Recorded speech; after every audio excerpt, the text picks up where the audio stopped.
예나를 통해서 참 큰 힘을 얻습니다, 삼촌이. 예나가 참 찬양을 참 많이 알고 있고 참 잘한다는 그런 걸 또 알게 되고, 기도도 정말 너무 예쁘게 잘하는 것 같아요. 하나님께서 그 젖먹이의 입으로 그 영광을 받으신다 하셨는데, 저희들에게 큰 힘이 되는 것 같습니다. 오늘 말씀은 26장 31절과 32절, 이 짧은 두 절입니다. 같이 읽어보도록 하겠습니다. 시작. 그때 예수께서 제자들에게 이르시되 오늘 밤에 너희가 다 나를 버리리라. 기록된 바 내가 목자를 치리니 양의 떼가 흩어지리라 하였느니라. 그러나 내가 살아난 후에 너희보다 먼저 갈릴리로 가리라. 말씀을 이루는 삶이라는 제목으로 같이 생각해 보도록 하겠습니다. 마태복음에서 뚜렷하게 나타난 점은 예수님이 말씀을 이루는 삶을 사셨다는 것입니다. 예수님은 구약에서 자신에 대해 예언한 말씀을 이루는 삶을 살기 위해 항상 말씀을 의식하셨고, 이런 모습은 십자가에 못 박히는 그 순간까지 이어졌습니다. 죽는 순간까지 말씀을 이루려 하신 예수님의 삶은 우리들에게 큰 본이 됩니다. 이를 통해 우리가 우리의 삶이 무엇을 이루는 삶이 되어야 할지 생각해 보고자 합니다. 예수님은 지난 3년 동안 공생애를 열심히 사시며 하나님의 뜻을 섬기셨습니다. 하나님 나라 복음을 전파하시며 병들고 가난한 자들을 고치며 목자가 되어주셨습니다. 12제자를 양성하셨습니다. 그런데 오늘 이 모든 사역을 뒤로하고 떠나십니다. 이때 심지어 제자들도 예수님을 배반할 것입니다. 예수님께서 다락방에서 유월절 식사하시며 자신의 살과 피의 의미를 가르쳐 주셨습니다. 그리고 감람산으로 나가실 때 말씀하셨습니다. 오늘 밤에 너희가 다 나를 버리리라. 기록된 바 내가 목자를 치리니 양의 떼가 흩어지리라 하였느니라. 그러나 내가 살아난 후에 너희보다 먼저 갈릴리로 가리라. 3년을 예수님 곁에서 동행했고 유월절 첫 성만찬까지 거행한 제자들일지라도 예수님의 십자가 의미를 다 알지 못했고 이제 예수님을 등지고 도망가게 될 것이라는 것입니다. 이것은 예수님 입장에서 볼 때 모든 수고가 물거품이 되는 것처럼 허망한 일입니다. 3년을 수고한 논문이 제출 바로 하루 전날 파일이 망가져 다 날아가 버린 것과 같습니다. 3년 동안 입시 준비를 했는데 수능 당일 교통사고가 나서 시험을 치지 못하는 것과 같습니다. 베드로나 모든 제자도 절대 주를 부인하지 않겠다는 것을 볼 때 어느 누구도 이 일이 일어날 것이라 예상하지 못했던 것 같습니다. 오늘 밤에 너희가 다 나를 버리리라. 아무리 의미를 안다 해도 인간적으로 볼 때 예수님 입장에서는 너무나 섭섭한 일입니다. 정말 이것은 철저한 실패요, 아픔의 사건입니다. 제자들의 이러한 배반을 어떻게 바라보느냐 하는 것에 따라 전혀 다른 결과가 나옵니다. 예수님은 이 사건을 성경의 눈으로 바라보셨습니다. 기록된 바 내가 목자를 치리니 양의 떼가 흩어지리라 하였느니라. 이 기록된 말씀은 스가랴서 13장 7절 말씀입니다. 만군의 여호와가 말하노라. 칼이 깨어서 내 목자 내 짝된 자를 치라. 목자를 치면 양이 흩어지려니와 작은 자들 위에는 내가 내 손을 들이우리라. 목자를 치면 양이 흩어지게 됩니다. 이처럼 목자이신 예수님을 치면 제자들이 흩어지는 것은 당연한 것이라는 것입니다. 제자들이 양처럼 흩어지는 것은 목자이신 예수님을 치는 것이기 때문에 그들에게 그 어떤 책임이 없다. 예수님이 이렇게 말씀하시는 것입니다. 또한 스가랴서 이 말씀이 메시아에 대해 예언한 말씀이라는 것입니다. 그리고 예수님은 말씀을 통해 제자들의 이 실족을 충분히 이해해 주셨습니다. 만약 예언된 말씀이 없었더라면 제자들의 배반보다도 더 쓰라리고 실패의 역사는 없었을 것입니다. 예수님은 계속해서 말씀하십니다. 그러나 내가 살아난 후에 너희보다 먼저 갈릴리로 가리라. 이 말씀은 제자들이 흩어져 도망간 후 예수님은 십자가에 못 박히고 곧 살아날 테니 갈릴리에서 보자라는 것입니다. 나 죽고 살아날 테니 정경대 앞 스타벅스에서 보자. 예수님 지금 이렇게 가볍게 이야기하시는 것입니다. 지금 너희들이 잠시 나를 배반하지만 나는 아무 상관없다. 상처받지 않는다. 나는 목자고 너희는 양이 아니냐. 염려 말고 갈릴리서 보자 이렇게 말씀하시는 것입니다. 예수님은 그들의 배반을 전혀 실패로 여기지 않으시는 것입니다. 말씀이 예수님의 마음을 지배하고 있었기 때문에 그러하였습니다. 말씀의 눈으로 보니 이스라엘 배반은 아픔도 아니고 실패도 아니었습니다. 그저 하나님이 예언하신 일이 일어난 것이고 곧 다시 회복될 일이라는 것입니다. 지금은 사탄이 목자를 쳐 잠시 양들이 흩어지지만 이내 회복될 일이라는 것입니다. 이처럼 예수님은 모든 일을 말씀이 이루어지는 과정으로 보셨기 때문에 잠시의 아픔과 실패를 넉넉히 이겨내셨습니다. 우리는 이를 통해 말씀의 눈으로 모든 사건을 바라보는 것이 얼마나 중요한가 하는 것을 배우게 됩니다. 우리가 마태복음을 되돌아볼 때 예수님의 삶이 말씀을 이루는 삶이었음을 보게 됩니다. 1장에서 예수님은 예언된 임마누엘 하나님으로 이 땅에 오셨습니다. 이 모든 일이 된 것은 주께서 선지자로 하신 말씀을 이루려 하심이니라. 예수님은 탄생 때부터 하나님께서 선지자를 통해 예언하신 말씀을 이루는 분으로 태어나셨던 것입니다. 2장에서 헤롯 대왕을 피해 애굽으로 피신하셨다 다시 돌아오실 때도 이는 주께서 선지자를 통하여 말씀하신 바 애굽으로부터 내 아들을 불렀다 함을 이루려 하심이라고 하였습니다. 사탄의 시험을 기록된 말씀으로 이기신 것, 말씀을 이루시려고 스불론 납달리로 가신 것, 이사야서와 십계명과 연관된 산상순을 말씀하시는 것, 또 율법의 1.1획도 다 이루리라 말씀하신 것 등, 또 우리의 연약함을 짊어지셨다 함을 이루려 하심이라. 이 많은 말씀들이 결국은 예수님은 선지자를 통해 하신 말씀을 이루려 하는 것이다. 또 율법과 예수님의 삶이 직간접적으로 연결되어 있다는 것을 이야기하고 있습니다. 예수님은 어떤 때는 의도적으로 예언을 성취하려고 움직이기도 하시고 어떤 때는 율법의 가르침을 더 상세히 풀어 설명하기도 하시고 어떤 때는 율법의 진정한 정신이 무엇인가 하는 것을 몸소 실천해 보이기도 하셨습니다. 이를 통해 우리는 예수님이 하나님의 말씀과 깊이 연관된 그래서 말씀 자체인 분임을 깨닫게 됩니다. 예수님의 삶은 말씀 자체이고 말씀을 이루려 한 그러한 것이었습니다. 요한복음이 증거하는 것처럼 예수님은 말씀 하나님이신 것입니다. 말씀을 이루는 삶은 어떤 점에서 중요합니까? 첫째로 말씀을 통해 어려움을 이길 힘을 얻게 됩니다. 오늘 제자들의 배반을 대하시는 예수님을 볼 때 전혀 요동함이 없습니다. 원래 그런 것이 아니냐, 목자를 치면 양이 흩어지는 것이 아니냐, 하나님이 그렇게 말씀하신 것이 아니냐, 메시아가 그렇게 될 것이다, 이렇게 말씀을 기초로 생각하니까 전혀 이렇게 요동이 없었습니다.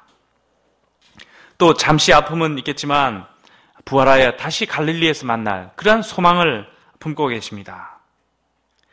우리는 때로 크고 작은 환난으로 인해 너무 절망하고 너무 아파할 때가 있습니다. 너무 고통스러워서 그냥 세상이 그 속에 다 파묻혀 있는 것처럼 이렇게 어둠에 갇힐 때가 있습니다.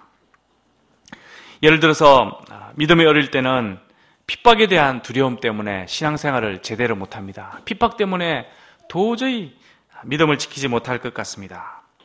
그러나 예수님의 말씀을 곰곰이 생각해 보면 세상이 너희를 핍박할 때 먼저 나를 핍박하였다, 이렇게 말씀하셨습니다. 핍박을 받는다는 것은 예수님께 속했다는 것의 증거이다. 또 이 핍박은 의를 위해 받는 것이기 때문에 옛날부터 구약시대 때부터 항상 있어왔던 일이라. 그래서 핍박을 받을 때 기뻐하고 즐거워하라, 이런 말씀을 우리가 기억할 수가 있습니다. 우리가 받는 핍박을 받고 또 크고 작은 이러한 환난들을 만날 때 인간적으로 이러한 것을 생각하면 불평하고 염려하고 또 사람을 미워하고 이렇게 고통의 심연에서 벗어날 수가 없지만 예수님의 이러한 말씀을 기억할 때 위로를 받게 되고 의미를 알게 되고 그 고통과 아픔이 아주 작게 보이고 그것을 넉넉히 극복할 수 있게 되는 것입니다. 또한 성경을 우리가 읽어볼 때 그 말씀 속에서 욥의 경우라든지 다윗의 경우, 이런 그 환난과 고통 속에서 하나님께 순전함을 지키고 또 하나님을 더욱 사랑하고 의지한 이러한 모습들을 통해서 하나님께서 환난받는 자들을 도우신다는 것을 알게 됩니다. 우리가 복음을 배척하는 사람들을 볼 때 이러한 현상이 신구약 성경에서는 늘 있어왔던 일이다 하는 것을 기억하게 되고 결국은 위로를 얻고 힘을 얻게 되는 것입니다. 이처럼 어떠한 우리 삶 속에 일어나는 이런 여러 사건들을 그냥 그 자체로 보지 않고 말씀이라는 필터를 통해서 해석하게 될 때 우리는 삶에서 일어나는 이런 크고 작은 사건들에 요동치 않는 그러한 견고한 인생을 살아갈 수 있게 되는 것입니다. 둘째로 말씀은 삶의 좌표를 알게 해주고 또 방향 설정을 해줍니다. 현재의 좌표를 안다는 것은 그것으로 끝나지 않습니다. 현재의 좌표를 알기 때문에 또한 어디로 나가야 될지 그것을 알 수 있게 되었다는 것을 말합니다. 예수님은 자신이 당하는 일, 제자들이 예수님을 버리는 일이 과거 말씀에서 이야기된 것임을 아시고 현재 혼란해하지 않으셨습니다. 현재를 예수님이 잘 해석하셨을 때 앞으로 나아갈 방향을 예수님이 아셨습니다. 더 나아가 십자가에 확신 있게 못 박히고 또 부활하고 세계선교까지 이렇게 나아갈 수가 있었습니다. 갈릴리에서 제자들을 만나 부활신앙을 심고 세계선교의 사명을 주고자 하는 이런 방향도 확실히 잡을 수가 있었습니다. 이처럼 말씀은 단순히 어려움을 극복하게 하는 그 정도가 아니라 삶의 좌표를 설정하게 하고 또 삶의 방향을 설정해주는 매우 중요한 것입니다. 사람들이 장차 어디를 향해 나가야 할지 모르는 이유는 현재를 해석하지 못하기 때문입니다. 말씀을 올바로 해석할 때 미래 어디를 향해 나가야 할지, 무엇을 향해 나가야 할지도 자연스레 알게 될 것입니다. 우리 가운데 양을 먹이고 제자 양성을 하고 세계선교를 하는 이러한 방향을 갖게 된 것은 성경 공부를 꾸준히 한 데서 나온 결과물입니다. 성경을 공부하니 현재 우리의 모습을 발견하게 되고 또 성경을 가르치는 일을 하지 않을 수 없었던 것입니다. 그리고 성경 공부에서 나온 이러한 방향들은 매우 확신 있고 파워풀하게 우리 한 사람 한 사람을 격려하고 또 우리 모임을 하나님 역사에 쓰임받게 하셨습니다. 우리 개개인의 삶에서도 마찬가지입니다. 우리가 말씀을 깊이 공부할 때 우리 삶의 좌표 설정이 이루어지고 또 방향 설정도 이루어지게 됩니다. 말씀을 열면 빛이 비추인다 하였는데 그 빛으로 우리는 미래를 향해 확신 있게 나가게 되는 것입니다. 마지막으로 말씀을 이루신 예수님의 삶과 또 우리의 삶이 어떤 연관성을 가집니까?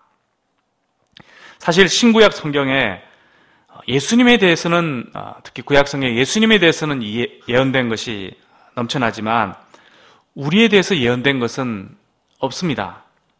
뭐 어디로 피신할 것이라는, 애굽으로 피신할 것이다, 뭐 나사렛 사람이라 일컬어지리라, 뭐 제기동 사람이라 일컬어지리라, 이렇게 예언된 것은 한 곳도 없습니다. 그런데 우리를 향해서 예언된 말씀은 없지만 성경에는 우리를 향한 많은 약속의 말씀들이 있습니다. 또 우리를 향해 가르쳐진 주님의 말씀이 있습니다. 이렇게 살라 하는 가르쳐진 말씀, 이 말씀은 정말 성경에 넘쳐납니다. 예수님의 살과 피로 인한 죄사함, 하나님의 백성됨, 부활과 영생의 소망, 이러한 것들은 우리에게 약속된, 주어진 그런 하나님의 말씀입니다. 또한 우리에게 가르쳐진 말씀이 있습니다. 이렇게 살라. 예를 들면 마태복음에는 특히 산상수훈이 뚜렷하게 우리에게 가르쳐진 말씀으로 기록되어 있습니다. 그러므로 우리에게 예언된 말씀은 없지만 우리가 그렇게 살도록 가르쳐진 말씀, 또 약속된 말씀은 성경에 넘쳐납니다. 우리가 이것을 외면하고 모른다는 것은 정말 큰 잘못입니다. 이 말씀들을 주목해야 합니다. 그리고 이러한 것을 지키고 이러한 말씀을 이루고자 하는 삶, 이것이 바로 우리의 삶이 되어야 하는 것입니다.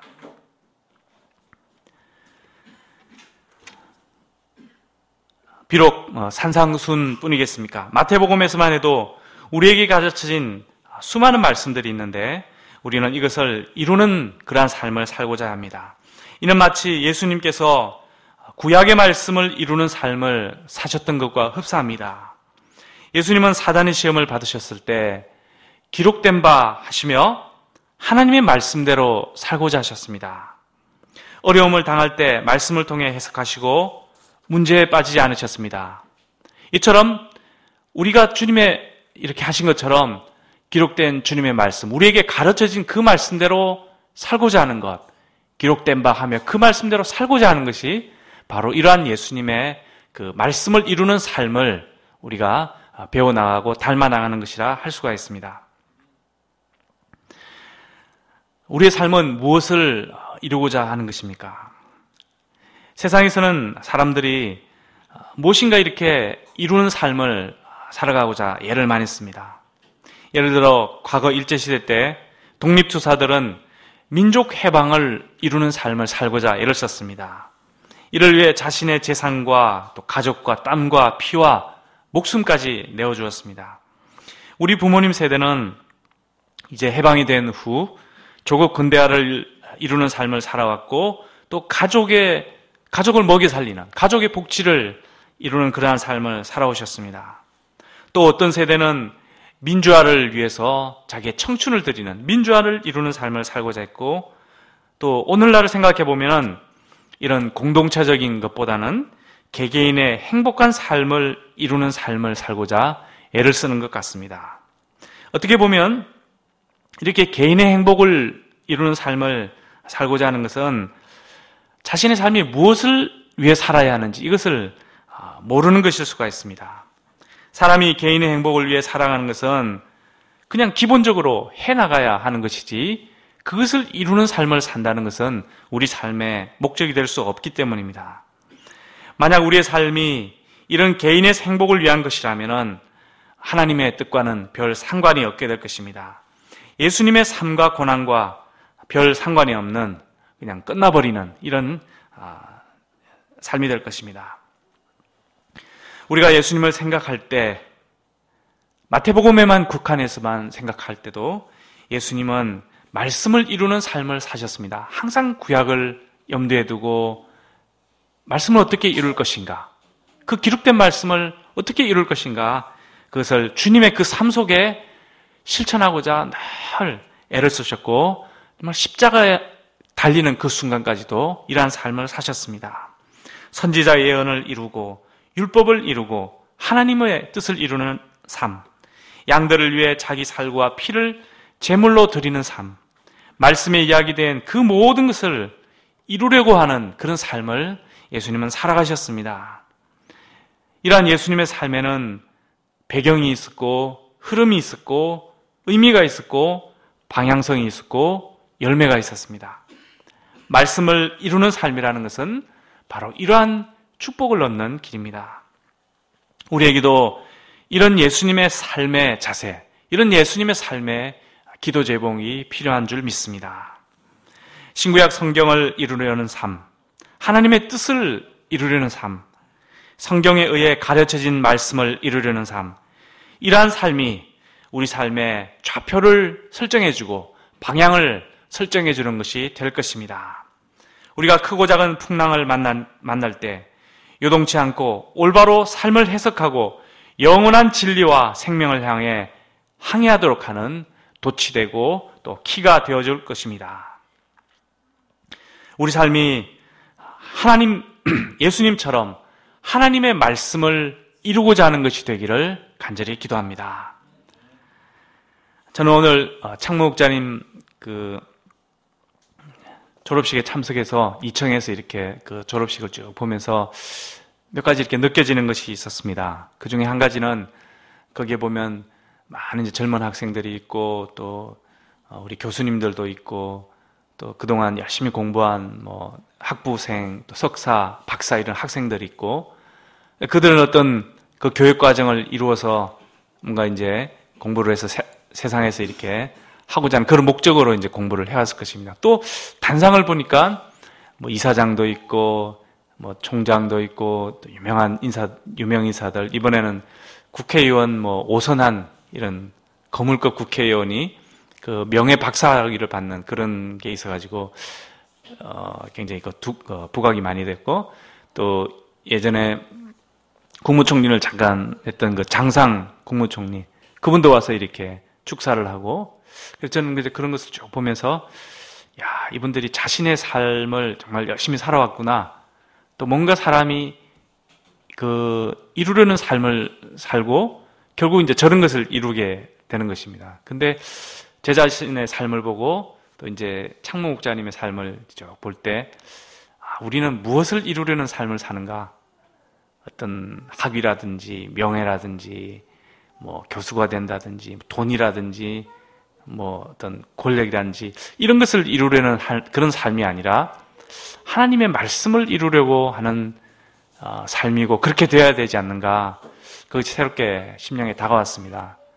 그래서 뭐 세상과 비교해서 뭐 좋고 나쁘다 이런 것을 따질 것이 아니라 하나님 앞에서 그냥 예수님처럼 말씀을 이루려는 삶을 살아야 되겠다. 이것 한 가지를 생각하니까 마음의 방향성이 생기고 굉장히 기쁨과 힘이 생겨났습니다. 오늘 졸업한 우리 창모 목자님의 삶이 말씀을 이루는 삶이 되기를 기도합니다. 또 우리 모두의 삶이 예수님처럼 하나님의 말씀을 이루려는 그러한 삶이 되기를 간절히 기도합니다. 기도하겠습니다. 감사하신 하나님 아버지, 예수님께서 하나님의 말씀을 이루려는 삶을 사셨기 때문에 우리에게 생명이 주어지고 참 죄로부터 구원받아 영원한 주님의 축복을 누리게 된 것을 감사합니다. 저희들이 현재 어떻게 살고 또 무엇을 향해 나가야 될지 마음 깊이 방향이 없이 살 때가 많습니다. 그러나 예수님을 볼 때 하나님의 말씀을 참 이루는 삶이 가장 확실하고 또 영원하고 복된 길임을 깨닫고 감사를 드립니다. 저희들이 예수님처럼 하나님의 말씀을 이루려는 그러한 삶이 될 수 있도록 주님 도와주시옵기를 간절히 기도합니다. 감사드리며 예수님의 이름으로 기도하였습니다. 아멘.